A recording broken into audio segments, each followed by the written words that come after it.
Hi everyone, welcome back to my YouTube channel. तपाईहरुको सामने फेरि पनि म एउटा नयाँ केस लिएर उपस्थित भइसकेको छु अनि आजको केस चाहिँ हो एउटा नेपाली केटीको जो चाहिँ सेज फ्रम विराटनगर है। अनि यो चाहिँ अलिकति पुरानो केस पनि हो जो चाहिँ 2009 मा भएको थियो। तर यो केस चाहिँ मैले किन कभर गरेको हो भन्दाखेरि त्यो जति पनि यो केसमा भएको घटनाहरु चाहिँ अब जस्तै फोनबाट ठग्ने है यस्तो चाहिँ अहिले पनि स्टिल भइरहेको छ हाम्रो यहाँनिर। जति नै मान्छे पढी लेखे पनि जति नै मतलब यो सब कुछ याद भए पनि कहीं न कहीं यो ठग्ने सिनहरु अहिले पनि भइरहेको छ। इभन इन्डियामा त अब कति छ चाहिँ यस्तो खालके ठग्ने मान्छेहरु कि फ्रड कलहरु आउँछ, स्क्याम कल पुरा आउँछ हैन। इभन मेरै मम्मी पापालाई पनि कल आएको थियो, मेरो मामालाई पनि कल आएको थियो। तपाईहरुको त्यस्तो त्यस्तो जग्गामा एयरटेल को यस्तो यस्तो म टावर राख्छु अनि तपाईहरु डकुमेन्टहरु बारीको डकुमेन्टहरु पठाउनु, यति यति पैसा डिपोजिट गर्नु, त्यसपछि बादमा तपाईहरुको अकाउन्टमा यति यति पैसा पस्छ। अब यस्तोहरु भनेर पुरा ठग्ने मान्छेहरु हुन्छ नि। थ्यांक गड कि अब हामीले उनीहरुलाई भने कि त्यस्तो त्यस्तो केही हुँदैन भनेर हो। त्यसपछि उनीहरु फसिनु त फसेन, बट स्टिल अहिले पनि जति नै मान्छे लाई याद भए पनि ठग्ने मान्छेहरु छ भनेर याद भए पनि स्क्याम कलहरु आउँछ भनेर थाहा भए तापनि अहिले पनि स्टिल यो सब कुछ चलि नै रहेको छ है। अनि त्यही भएर आजको केस म तपाईहरुको टाइम ज्यादा नलिँदै आजको स्टार्ट गर्न गइरहेको छु। अनि आजको केस चाहिँ हो विराटनगर। मैले अघि भनिसके विराटनगरमा चाहिँ एउटा 19 वर्षको केटी चाहिँ आफ्नो मम्मी पापासँग बस्थ्यो है। अनि उ चाहिँ एउटा रेन्टको घर हुन्छ नि, रेन्टको घरमा बस्थ्यो। अनि उसको नाम चाहिँ हो ख्याति श्रेष्ठ। अनि ऊ जुन घरमा बस्थ्यो ऊ त्यो घरको ओनरको नाम चाहिँ हो वीरेन श्रेष्ठ। वीरेन म तपाईलाई पहिला घरको ओनरको बारेमा बताइदिन्छु। वीरेन श्रेष्ठ चाहिँ ओरिजिनल नेपालको चाहिँ हैन, ऊ चाहिँ जस्ट इमेजिन म जहाँबाट बिलोङ गर्छु, ही इज फ्रम दार्जिलिङ। म जहाँबाट बिलोङ गर्छु ऊ चाहिँ त्यहाँको मतलब दार्जिलिङको। अनि ऊ चाहिँ 1985 मा चाहिँ अब त्यो त पुरानो जमानामा 1985 मा चाहिँ दार्जिलिङदेखिको चाहिँ विराटनगर शिफ्ट भएको थियो। अनि ऊ चाहिँ त्यहाँनिर एउटा स्कुलमा साइन्स टिचरको जब गर्थ्यो है। अनि ऊ चाहिँ 43 इयर्सको थियो। वीरेन श्रेष्ठ अनि ख्यातिको बीच मतलब ख्यातिको मम्मी पापाको चाहिँ केही रिलेसन थिएन, जस्ट उनीहरुको रुमको ओनर अनि उसले रेन्टर, उनीहरुको चाहिँ त्यस्तो रिलेसन थियो नर्मल। अनि ख्याति चाहिँ त्यही घरमा पली बढी ऊ चाहिँ ठुलो भयो है। अनि त्यहाँदेखिको ऊ चाहिँ पढ्नुमा अलिक राम्रो थियो। अनि ख्यातिको चाहिँ सानैदेखिको सपना चाहिँ के थियो भनेदेखिको चाहिँ उसलाई चाहिँ पाइलट हुनु मन थियो। अब उसलाई पाइलट हुनु मन थियो। अनि यस्तो हैन कि उसलाई म पाइलट हुन्छु भनेर अब हावाबाजीमा भनेको त्यस्तो पनि हैन। ऊ पढ्नुमा पनि राम्रो नै थियो। अनि उसको क्लास 10 को रिजल्ट पनि धेरै राम्रो, मतलब मार्क्स पनि धेरै राम्रो आयो। त्यो सब देखेर उसको मम्मी पापाले पनि पुरा उसलाई सपोर्ट गर्थ्यो है। अनि त्यो हुनाले गर्दाखेरि एउटा मिडल क्लास फ्यामिली, नर्मल फ्यामिलीबाट बिलोङ गर्थ्यो। उनीहरु कसै घरमा रेन्टमा बस्थ्यो। अनि त्यस्तो हुनु गर्दाखेरि एक दिन चाहिँ वीरेनले चाहिँ भन्छ कि ख्यातिको मम्मी बाबालाई कि अब तपाईहरु चाहिँ मेरो घर खाली गरिदिनुहोस् है, अब म यो घरलाई बेच्छु भनेर भन्छ। अनि भन्दाखेरि अलिकति हल्का अब उनीहरुको मम्मी पापालाई कस्तो नराम्रो लाग्छ, किनकि सानैदेखिको मतलब ख्याति जब सानो जन्मेको थियो तबदेखिको ऊ ख्याति त्यो घरमा ठुलो भएको, मतलब धेरै वर्ष बसिसकेको। अनि त्यस्तो हुनाले गर्दाखेरि चाहिँ अलिकति नराम्रो लाग्छ। बट उनीहरुले यो सोच्छ कि ठिकै छ, अब हामी यहाँबाट शिफ्ट हुनु नै पर्ने हो, जस्ट बिकज ख्यातिले स्कुल सकेको थियो। अब उसलाई मतलब कलेजमा उसलाई एडमिसन दिलाउनु पर्ने थियो। त्यही भएर चाहिँ उनीहरुले सोच्छ ठिकै छ, अब हामी नानीसँग नै मतलब ख्यातिसँग नै हामी अब काठमाडौँ शिफ्ट हुन्छु भनेर सोच्छ है। अनि यो चाहिँ ख्यातिको मम्मी पापाले सोच्छ। अनि उसलाई अलिकति टाइम मागेर उनीहरु काठमाडौँ शिफ्ट हुन्छ। अनि अब ख्यातिलाई त पाइलट हुनु थियो, त्यही भएर उसलाई त फरेन पठाउनु पर्ने। अनि उनीहरु चाहिँ मिडल क्लास फ्यामिलीले हुनु गर्दाखेरि चाहिँ ख्यातिको मम्मी पापाले चाहिँ सानैदेखिको जब ख्याति सानो हुँदादेखिको अलिअलि पैसाहरु जुगाड गर्दै राख्दै हुन्छ नि, त्यस्तोहरु गर्दै राख्दै पैसा जम्मा गरेको हुन्छ ख्यातिको निम्ति। अनि ख्याति नर्मल पढ्नुमा धेरै राम्रो। अनि त्यहाँ गएर ऊ कलेजहरु जोइन गर्छ। अनि ख्यातिको कलेजको नाम चाहिँ हो जुबलिन कलेजमा चाहिँ ऊ एडमिसन लिएर मतलब बाहिर जानुको लागि तयारी उसको स्टार्ट हुन्छ त्यो कलेजमा। अनि ख्याति पढ्नुमा त राम्रो थियो, त्यसको साथसाथमा ख्यातिलाई घुम्नु फिर्नु, अब 19 वर्षको केटी कस्तो हुन्छ, अब आई क्यान इमेजिन जब म 19 वर्षको थिएँ तब मलाई कति घुम्नु मन पर्थ्यो है। अनि कति घुम्नु मनपर्छ, अब यताउता घुम्नु पुरा मन पराउने। अनि ख्याति चाहिँ त्यस्तो थियो, मतलब उसलाई पढाइको साथसाथमा नयाँ नयाँ जग्गा घुम्नु फिर्नु उसलाई पुरा मन पर्थ्यो। अनि ऊ त अब मिडल क्लास फ्यामिली, त्यस्तो मतलब उसले पढाइको पैसा अनि घुम्ने पनि पैसा चाहिँ अफोर्ड गर्न सक्दैन थियो। त्यही भएर चाहिँ ऊ मतलब उसले चाहिँ आफ्नो त्यो इच्छालाई चाहिँ दबाएर राखेको थियो है। अनि त्यस्तो हुनुले गर्दा 5 जुन 2009 चाहिँ ख्यातिलाई चाहिँ एउटा कल आउँछ, लाइक नै मेसेज आउँछ। अनि मेसेजमा चाहिँ यो आउँछ कि तपाईँले चाहिँ एउटा वुमन म्यागजिन चाहिँ जित्नु भएको छ। अनि त्यसको चाहिँ फर्स्ट प्राइज चाहिँ हो इन्डियन रुपी 12K अनि नेपाली रुपी चाहिँ 20,000 जित्नु भएको। अनि प्लस तपाईँले एन्टायर पोखरा घुम्ने खर्चा जे पनि त्यहाँनिर एक्सपेन्सेस हुन्छ त्यो सबै हाम्रो कम्पनीले उठाउँछ भनेर चाहिँ उसलाई एउटा मेसेज आउँछ। अनि ख्यातिलाई अब त्यो मेसेज देखेर कति खुसी लाग्छ अब है, मतलब त्यतिखेर त झन् ज्यादा उसलाई खुसी लागेको थियो। अनि चाहिँ उसले त्यो मेसेजको रिप्लाई गर्छ। त्यसपछि फोनहरूमा बात मार्छ, एउटा केटीले फोनहरू उठाउँछ। त्यसपछि बात गरेपछि उसले यो कुरा चाहिँ आफ्नो मम्मी बाबालाई भन्छ। अनि जब उसले आफ्नो मम्मी बाबालाई यो कुरा सेयर गर्छ तब चाहिँ उसको मम्मी बाबाले यो सोच्छ, लु ठिकै छ, अब घुम्ने मतलब प्राइज फस्यो भने त लु ठिकै छ, तँ जा घुमेर आइज भनेर भन्छ। अनि त्यसको लागि के गर्नुपर्छ भनेर उसले जब त्यो जहाँबाट मेसेज आएको थियो त्यहाँनिर फोनहरू गरेर सोद्धाखेरि चाहिँ होइन, उसले भन्छ तपाईँको डकुमेन्ट भेरिफिकेसनको लागि चाहिँ तपाईँ हाम्रो अफिस आउनुपर्छ यस्तो यस्तो भनेर उसलाई अफिसको एड्रेस दिन्छ। उसको जुन एड्रेस दिएको हुन्छ त्यो चाहिँ काठमाडौँबाट लाइक लगभग 1 घन्टा या 1.5 घन्टाको दूरीमा चाहिँ त्यो अफिसको एड्रेस हुन्छ। अनि त्यही भएर उसको मम्मी पापा पनि अग्री गर्छ कि ल जा तँ गएर डकुमेन्ट भेरिफिकेसन गरेर आइज भनेर भन्छ। अन्त त्यो भन्दाखेरि चाहिँ अब छोरीलाई एक्लै चाहिँ पठाउँदैन, मम्मी बाबा त अब धेरै माया गरेको एउटा मात्रै छोरी है, उसको धेरै मन अब मुटुको टुक्रा। अनि त्यही भएर त्यो घरको हाउस हेल्प उसको जो हुन्छ राम, जसको नाम चाहिँ राम हो, अनि ऊ रामलाई पनि ख्यातिसँग पठाउँछ है। ख्याति र राम चाहिँ अनि जान्छ, गएपछि त्यहाँनिर गएर चाहिँ याद पाउँछ ख्यातिले कि उसलाई चाहिँ धेरै नै टाइम लाग्ने रहेछ अफिसमा भनेर। अनि जब उसले याद पाउँछ त्यस्तो भनेपछि उसले रामलाई चाहिँ भन्छ तपाईँ घर जानुहोस्, म चाहिँ डकुमेन्ट भेरिफिकेसन गरेर आउँछु भनेर भन्छ। अनि त्यस्तो भनेपछि राम पनि अब ख्यातिको कुरा मानेर त्यहाँबाट जान्छ, फर्केर जान्छ फेरि काठमाडौँ। अनि त्यसपछि चाहिँ ख्याति डकुमेन्ट भेरिफिकेसन गर्नुको लागि भित्र गएर पर्खिरहेको हुन्छ। त्यहाँदेखिको एउटा केटीले उसलाई यसको लागि चाहिँ तपाईँ अलिक अर्को जग्गा पनि, यहाँबाट अलिक अर्को जग्गा जानुपर्छ भनेर उसलाई श्रेष्ठलाई, ख्याति श्रेष्ठलाई लगेर त्यहाँबाट जान्छ। ऊ गएपछि चाहिँ एउटा घरमा जान्छ। अनि घरभित्र जानुपर्छ त्यो भेरिफिकेसनको लागि चाहिँ सर चाहिँ भित्र बसेको छ भनेर त्यो केटीले भन्छ है। त्यस्तो भन्दाखेरि अब ठिकै छ भनेर ख्याति जान्छ। अनि गएपछि चाहिँ भित्र पुगेर जब उसले हेर्छ ख्याति त छक्कै पर्छ। अब ख्यातिले सोचेकै हुँदैन कि अब त्यहाँनिर चाहिँ को सर छ भनेर है। अनि ख्याति जब भित्र गएर हेर्छ टेबलमा चाहिँ अरू कोही नभएर जुन घरमा उनीहरू बसेको थियो, ख्याति जुन घरमा ठुलो भएको थियो है, त्यही घरको रुम ओनर चाहिँ मतलब घरको ओनर वीरेन श्रेष्ठ चाहिँ त्यहाँनिर चेयर टेबलमा बसिरहेको हुन्छ। अनि ऊ देखेर छक्कै पर्छ ख्याति पनि। अनि वीरेन पनि यस्तो एक्ट गर्छ कि ख्यातिलाई देखेर ऊ पनि छक्कै परेको जस्तो गर्छ है। अनि त्यस्तो हुँदाखेरि चाहिँ ख्यातिले चाहिँ भन्छ तिमी यहाँ भनेर वीरेनले जब सोध्छ, अनि ख्यातिले भन्छ कि हजुर म चाहिँ आफ्नो यो मतलब मैले चाहिँ यहाँनिर यो म्यागजिनमा चाहिँ मैले फर्स्ट प्राइज जितेको छु भनेर उसले पुरा कहानी भन्छ, यस्तो यस्तो यस्तो यस्तो भनेर। अनि भन्दाखेरि वीरेनले ल ठिकै छ, यो जो पनि अर्गनाइजेसन छ यसको प्राइजको एलोकेट चाहिँ म गर्दैछु भनेर वीरेनले भन्छ ख्यातिलाई। अनि त्यस्तो भनेपछि त ख्याति झनै खुसी हुन्छ, अब किनकि वीरेन भनेको त उसले सानो जन्मेकोदेखिको देखेको मान्छे होइन। अनि त्यतिकै वीरेनसँग बातहरू मार्दै गर्छ। त्यहाँदेखिको वीरेनले उसलाई चाहिँ कोल्ड ड्रिङ्क्स चाहिँ अफर गर्छ।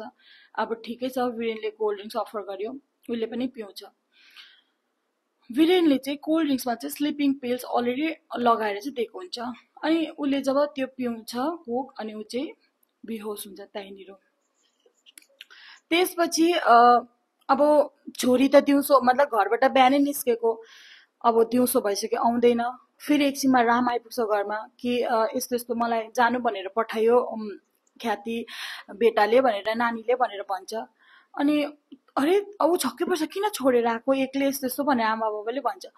अनि एकछिनमा चाहिँ जब ख्याति श्रेष्ठ चाहिँ घरबाट निस्किँदै गरेको हुन्छ त्यतिखेर चाहिँ अब मैले पनि युजली त्यस्तो नै गर्थेँ, मम्मी बाबालाई नम्बर, म कहीँ जाँदैछु भने उसको नम्बरहरू सेयर गर्थेँ है।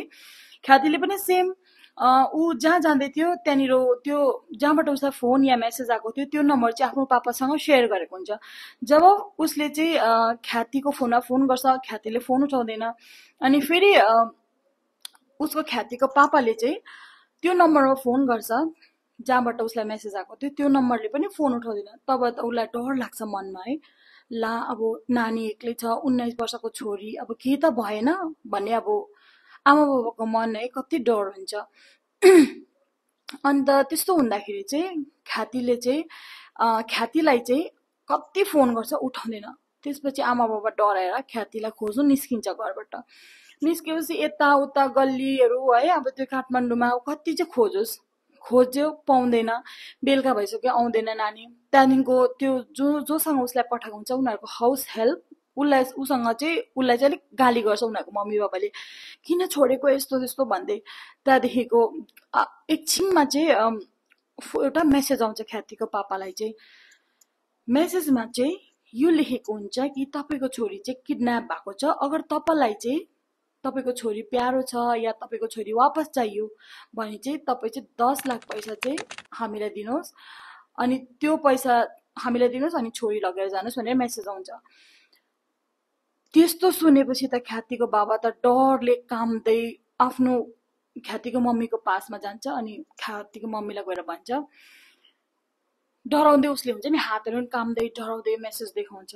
अनि देखाएपछि चाहिँ ख्यातिको मम्मी र बाबा त पुरा डराउँछ। अब उसले यो पनि मेसेज लेखेको हुन्छ कि अगर तपाईँले पुलिसलाई खबर गर्नु या पुलिसको हेल्प लिनु चाहिँ तपाईँले कोसिस गरे भने चाहिँ तपाईँको छोरी चाहिँ जिउँदो पाउँदैन तपाईँले भनेर भनेको हुन्छ। अनि पुरा उनीहरू डराउँछ। त्यसपछि रामले पनि आएर भन्छ कि अब ठिकै छ है, मेरो पनि गल्ती थियो, मैले पनि अब ख्यातिलाई एक्लै छोड्नु हुन्थेन, अब म चाहिँ तपाईँहरूलाई चाहिँ जति हुन्छ मेरोबाट सपोर्ट गर्छु है ख्यातिलाई खोज्नुको लागि चाहिँ भनेर भन्छ। अनि त्यस्तो भन्दाखेरि चाहिँ अब ठिकै छ, गल्ती त भइहाल्यो अब रामबाट पनि, अब किनकि ख्यातिले नै जानु भनेर पठाइस् के गरोस् है। त्यही भएर ख्यातिको मम्मी पापा र उनीहरूको हाउस हेल्प राम मिलेर चाहिँ ख्यातिलाई खोज्नु थाल्छ। त्यसपछि पैसाको उनीहरूको धेरै डिस्कसन पछि पैसाहरू कताबाट जुगाड गर्ने के गर्नुपर्ने भन्दै अब राम ख्यातिको मम्मी बाबा 3 जना मिलेर चाहिँ धेरै डिस्कसन गर्छ कि अब पैसा दिनु या पुलिसलाई कम्प्लेन गर्नु भनेर। लास्टमा चाहिँ उनीहरूले सोच्छ कि अब हामीलाई त आफ्नो नानी प्यारो छ, छोरी प्यारो छ, अब चाहिँ हामी ख्यातिलाई बचाउनु पर्छ, पैसा नै दिनुपर्छ भनेर उनीहरूले डिसाइड गर्छ। अनि त्यो गर्दाखेरि अब 10 लाख भनेको is a very big amount है। मतलब मिडल क्लास फ्यामिलीको लागि त धेरै धेरै पैसा हो त्यो त, अब एकैपल्टमा जम्मा हुने कुरा पनि होइन। अनि त्यस्तो हुनाले गर्दाखेरि उनीहरूले यताउता पैसाहरू खोज्छ। अनि ख्यातिको नाममा अलिकति जमिन किनेको हुन्छ है, त्यो जमिन पनि उनीहरूले गिरवी राख्छ। अनि तपाईँहरूलाई मैले अघि भनिसकेको छु कि ख्याति बाहिर फरेन जानु आँटेको थियो पढाइको लागि। अनि त्यसको पनि त्यस ख्यातिको लागि पनि उनीहरूले पैसा अलिकति जुगाड गरेर राखेको हुन्छ। अनि त्यो पैसाहरू सबै मिलाउँदाखेरि उनीहरूले पैसा निकाल्छ। पैसा निकालेर अब किडन्यापरको मेसेजको वेट गरेर बस्छ है उनीहरूले कि अब कहिले कहाँ पैसा दिनु, कहाँ बोलाउँछ भनेर वेट गरेर बस्छ। अनि भोलिपल्ट बिहान हुन्छ तब फेरि किडन्यापरको सेकेन्ड मेसेज आउँछ कि तपाईँहरू पैसा लिएर चाहिँ काठमाडौँदेखिको चाहिँ बुटवल आउनुहोस् भनेर भन्छ। बुटवलमा बोलाउँछ। अनि बुटवल चाहिँ काठमाडौँदेखिको 270 किलोमिटर उनीहरू गाडीमा आउँछ बुटवल। अनि बुटवलमा आएपछि अब कसलाई फोन गर्नु है, उनीहरू त्यहाँ पर्खिरहेको हुन्छ, किडन्यापरको मेसेजको अब वेट गरेर बसि नै रहेको हुन्छ। अनि त्यहाँनिर मेसेज आउँछ फेरि किडन्यापरको कि तपाईँहरू बुटवलदेखिको चितवन आउनुहोस् भनेर भन्छ अगेन। त्यस्तो भन्दाखेरि बुटवलदेखिको चितवन 150 या 148, मतलब म त अब गएको छुइनँ त्यति किलोमिटर। अनि फेरि बोलाउँछ चितवनदेखिको बुटवलदेखिको चितवन। अनि फेरि बिचरा उनीहरू 3 जना राम अनि ख्यातिको मम्मी बाबा 3 जना फेरि चितवन आउँछ। अनि चितवनमा आएर फेरि उनीहरूलाई मेसेज आउँछ कि तपाईँहरू अब चितवनदेखिको सोनाली आउनुहोस् भनेर मेसेज पठाउँछ फेरि पैसा लिएर। अब बिचरा आफ्नो नानी छ, जानु नै पर्यो नानीको लागि। फेरि उनीहरू सोनाली पुग्छ। सोनाली पुगेपछि फेरि एउटा मेसेज आउँछ कि तपाईँहरू अब सोनालीबाट चाहिँ फ्लाइटमा चाहिँ दार्जिलिङ आउनुहोस् भनेर बोलाउँछ। अनि छक्कै पर्छ ख्यातिक बाबा, अरे किडन्यापरले दार्जिलिङ किन बोलाउँदैछ? अरे मेरो छोरी चाहिँ दार्जिलिङमा लगेर चाहिँ किडन्यापरले चाहिँ के गर्यो?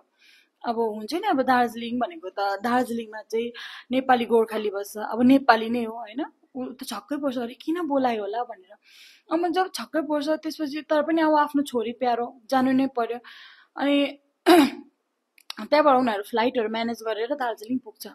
जब दार्जिलिङ पुग्छ, दार्जिलिङ पुग्नुको लागि त अब दार्जिलिङमा चाहिँ एयरपोर्ट छैन है, सिलिगुडीबाट फेरि उनीहरू गाडी लिएर गयो होला दार्जिलिङ। अनि दार्जिलिङमा जब पुग्छ तब फेरि एउटा मेसेज आउँछ।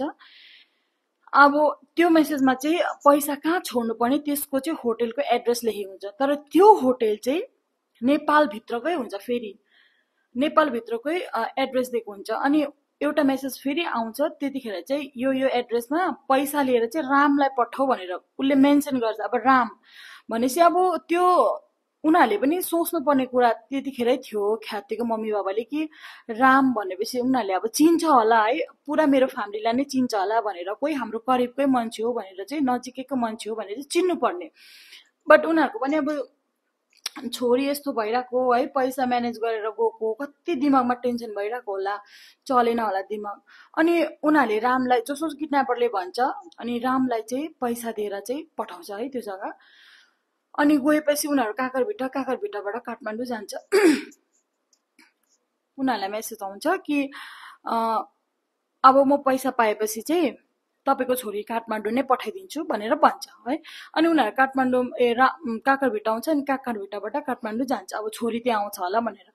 जब राम पैसा लगेर त्यो उसले बताएको एड्रेसमा जान्छ होटेलमा, तब राम छक्कै पर्छ, अरे जोलाई ऊ पैसा दिनु जाँदैछ त्यो मान्छे त वीरेन हो, जो त अब रामले पहिल्यैदेखिको चिन्छ।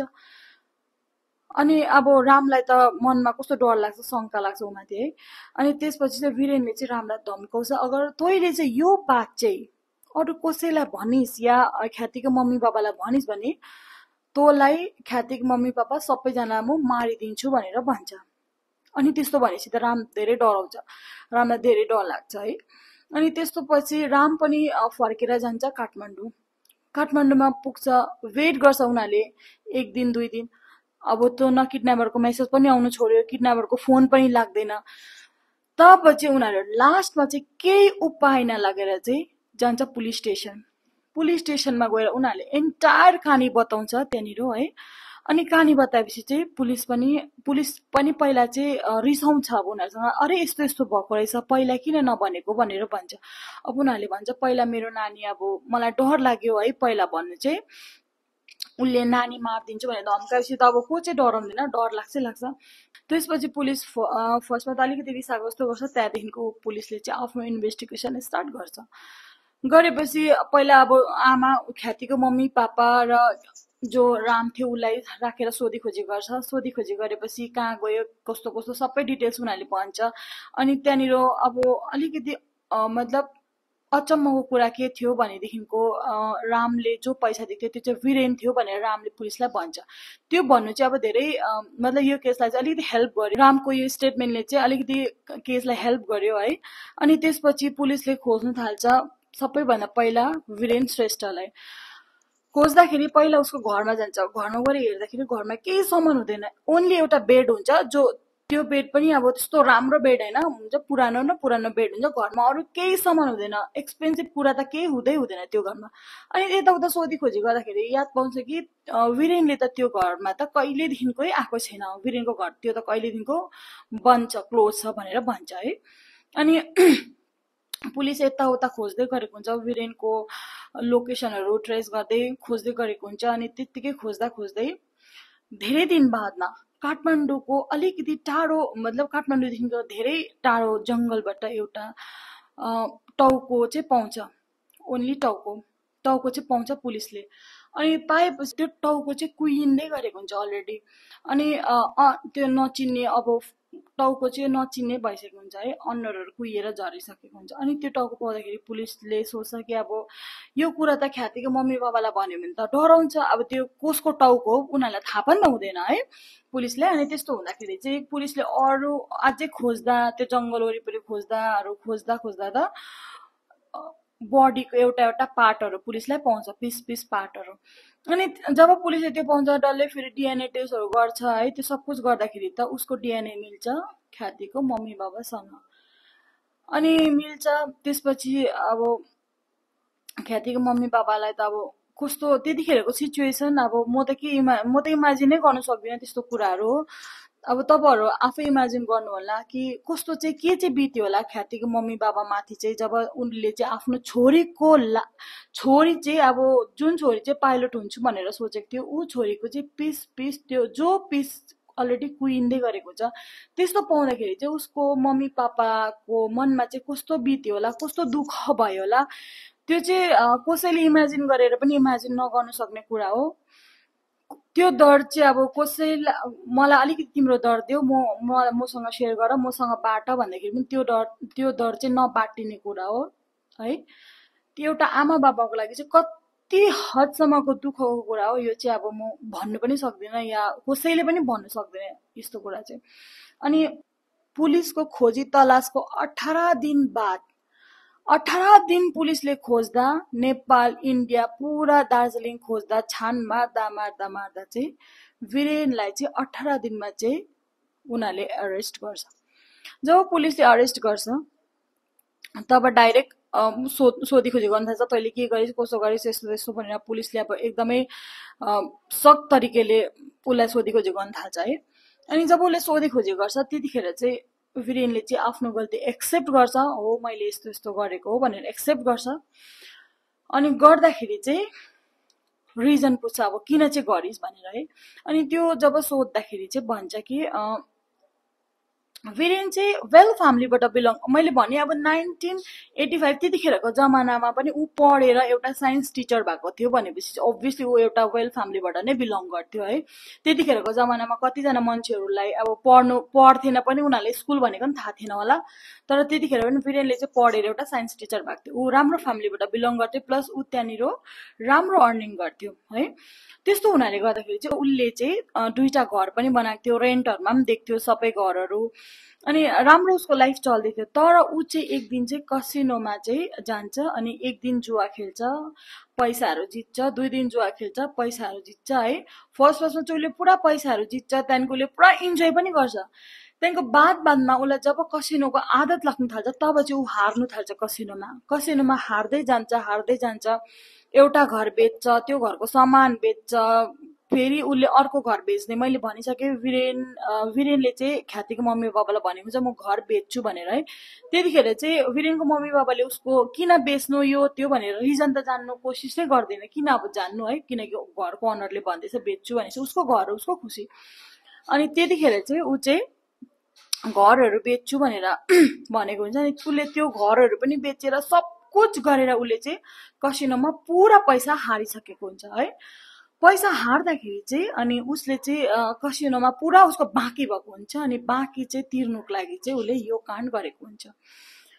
अनि किन ख्यातिको मम्मी बाबालाई र ख्यातिलाई चाहिँ उसले शिकार बनायो भनेपछि अब हामी चाहिँ यस्तो हुन्छ कि हामी चाहिँ कस्तो हुन्छ भने अगर सामनेवाला मान्छेले दुई कुरा हाँसेर बोलिदियो भने हामी उमाथि लत्तो भएर ट्रस्ट गरिहाल्छौँ है। त्यो चाहिँ अब हाम्रो कमिया भनौँ न, यो मतलब मलाई लाग्छ कि हाम्रो नेपाली इन्डियन गोर्खाली यसको चाहिँ ब्लडमै छ होला जस्तो लाग्छ।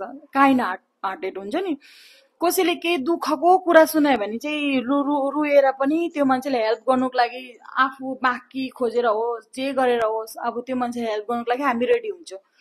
त्यस्तो हुनाले गर्दाखेरि चाहिँ ख्यातिको पनि अब मम्मी बाबाले आफ्नो दुःख सुनाएको थियो होला है, हामीले यस्तो यस्तो गर्दै पैसा जम्मा गर्दैछु, ख्यातिलाई बाहिर पठाउनु पर्ने, यो गर्नुपर्ने त्यो गर्नुपर्ने। जब उसले सब कुरा सेयर गरेको हुन्छ वीरेनसँग त्यतिखेर चाहिँ वीरेनको मनमा चाहिँ आइडिया आउँछ कि अब म ख्यातिलाई नै मारेर चाहिँ योहरूसँग पैसा लिन्छु, ख्यातिलाई नै किडन्याप गरेर चाहिँ पैसा लिन्छु भनेर। सरी, मार्ने चाहिँ उसको पहिला केही इन्टेन्सन हुँदैन। अनि त्यस्तो भनेर चाहिँ ख्यातिलाई किडन्याप गरेर लगेको हुन्छ।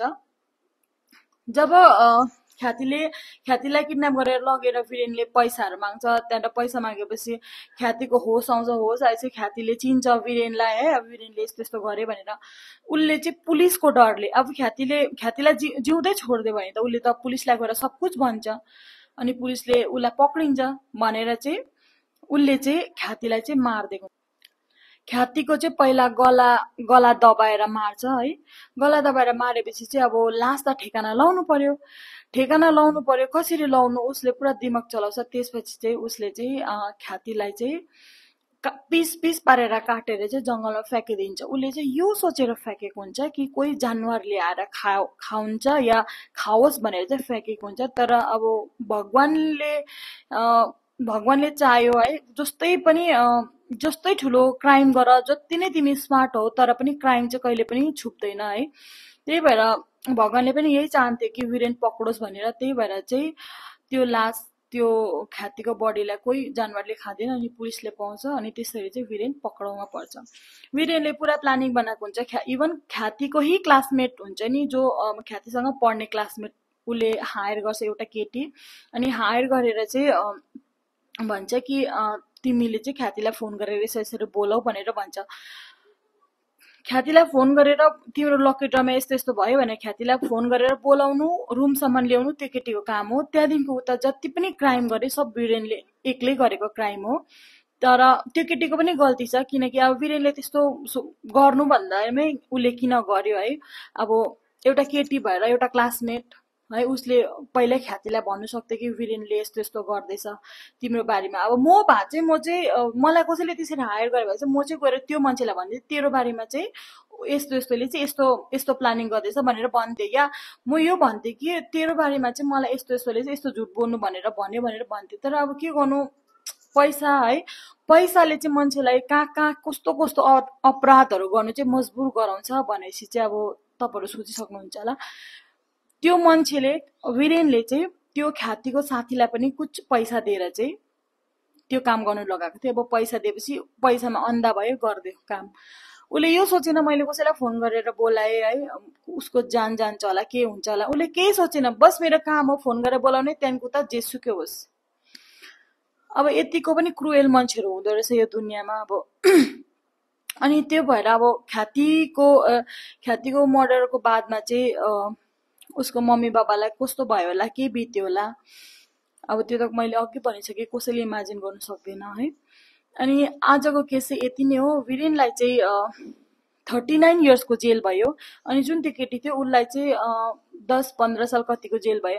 तर अब 39 साल बादमा त ऊ छुटेर त अब के राम्रो मान्छे त बनिन्छ कि बनिँदैन थाहा छैन। तर म चाहिँ यो भन्छु कि उसले कसैलाई मारेको हो नि त, उसले कसैलाई मारेपछि चाहिँ उसलाई पनि मार्नु नै पर्ने, मेरो पोइन्ट अफ भ्यूमा हुन्छ। तर के गर्नु, अब हाम्रो कानुन मान्दैन है। अब नेपालको पनि कानुन मान्दैन, कानुन सब डिसाइड गर्छ। कानुनलाई अब प्रुफ चाहिन्छ। कति हदसम्म त्यो कुरा ठिक पनि हो, कति हदसम्म त्यो कुरा एकदमै मलाई चाहिँ पच्दैन क्या। अब रेप गरेर यस्तोलाई मार्छ, तर त्यो रेपिस्टहरू 10-15 सालमा जेलबाट निस्केर पनि घुमिरहेको हुन्छ बाहिर आजाद भएर। यस्तो चाहिँ यो हाम्रो कानुन चाहिँ कस्तो खालके कानुन हो। म चाहिँ अब यो कानुनमा चाहिँ त एउटा पनि खुसी छुइनँ हुन्छ नि।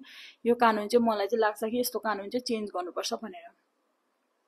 अनि त्यति नै भन्दै म आज चाहिँ तपाईँहरू सामनेबाट यो मेरो केसलाई चाहिँ यहीँनिर क्लोज गर्न चाहन्छु है।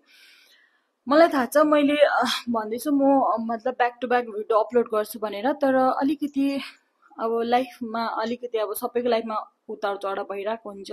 अब मेरो लाइफ अलिकति बिजी पनि छ है, त्यही कारणले मैले भिडियोहरू अब ज्यादा बनाउनु पाएको छुइनँ।